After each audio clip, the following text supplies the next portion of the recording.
verdict was passed. George Zimmerman was acquitted of all charges, and people are here and they're angry.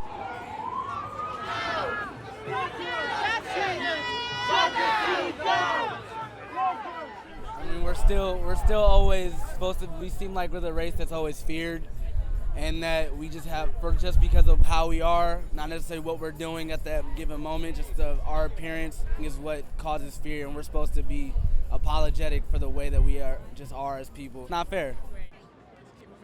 I'm African, but I was born here, so I'm still an American citizen. But at the end of the day, I'm still a black man in America, which means I still feel underneath what the society has been built on. I'm Mexican. They will profile me as illegal immigrant. You know, I'm from LA. You know, so the whole gang life thing started right there. You know, so we had nothing but the gang. You want to talk about gangs, right? Look at the gangs right here with the hats They're on. the biggest gangs right Biggest there. gang in New York City. They call it NYPD, you know what I'm saying?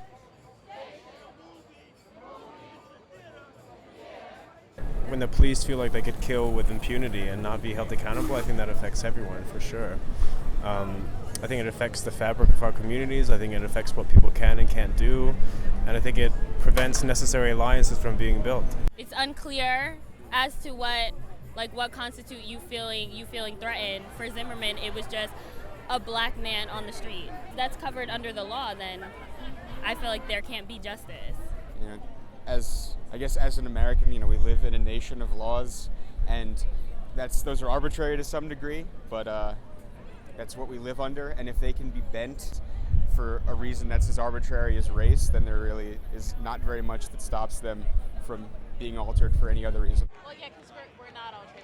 No, because I'm like, I am here because I want to be a reminder that we have more things to pay attention to, and if it takes a racially charged issue to get us up in arms, that's a problem.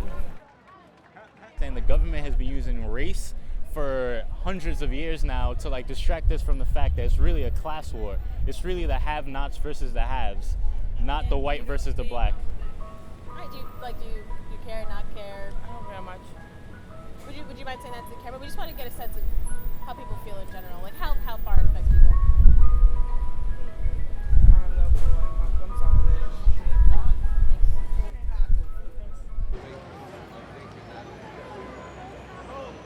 It's not laziness, it's just like couching your beliefs on white privilege and not facing up to the fact that you hold a certain amount of power of being white or being able to assimilate into white culture.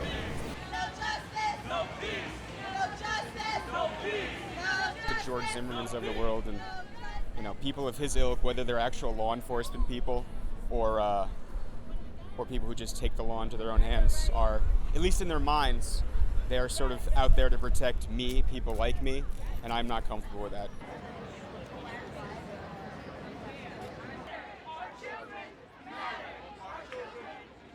Open your eyes. Take heed to this case. Until the new generation, don't love your poverty. Just fight the power. That's it. Be the power. Be lawyers. Be doctors. I think people need to really think strategically about where power lies and how to change power and how to seize power. To the pro-Zimmermans, you're ignorant. But who pisses me off more are the people who just are walking around nonchalantly as if it doesn't affect you. It's your community, and it's falling apart around you, as a good friend of mine said. And you got to look out. No matter what the race is, we all deserve equal rights. And if you're ignoring that, then you're ignoring a large population of the country, and you're not being a good American. It's a sad Sunday night in America for all, but some no. Rest in peace to Trayvon, and our thoughts and sympathies and prayers Go out to the family. to his family. So, yeah. And the family of all others who have been killed because of racial profiling in this country. Absolutely. Adios. Bye. That worked in 1977.